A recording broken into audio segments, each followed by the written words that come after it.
Greetings. I salute you with a holy kiss.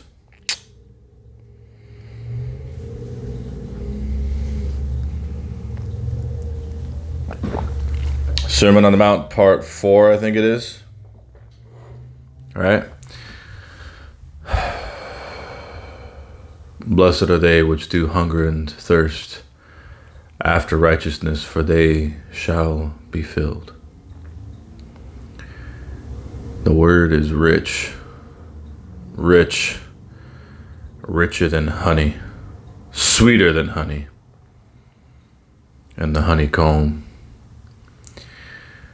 But we yearn and desire and hunger for it, and then we receive blessings from it and are filled and satisfied, yet we continue to hunger.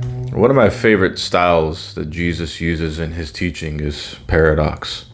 Because if you are always hungry, then how can you be filled? And that's the point. There is a ongoing satisfaction that is supplied. However, we always come back for more. And that is one of the huge principles and points about being a disciple of Christ. Remember in John chapter 8, he was talking to these Pharisees. There was some spectators that were around that were starting to believe in what he was saying.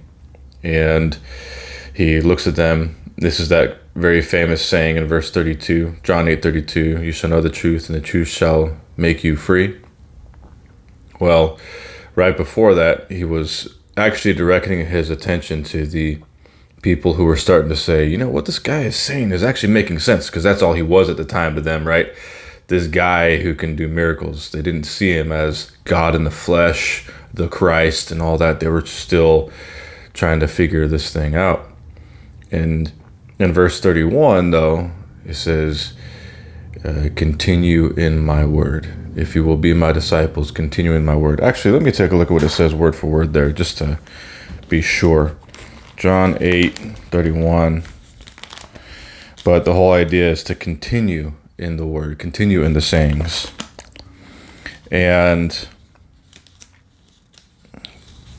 that hunger is a concept that's difficult for us in America, at least most of the people I talk to in America. I mean, there are people who are abroad perhaps, but most Americans don't really know what it's like to be hungry. I mean, they've had like a couple of days maybe where they struggled, but you know, the Great Depression era is, you know, most of them are starting to pass on.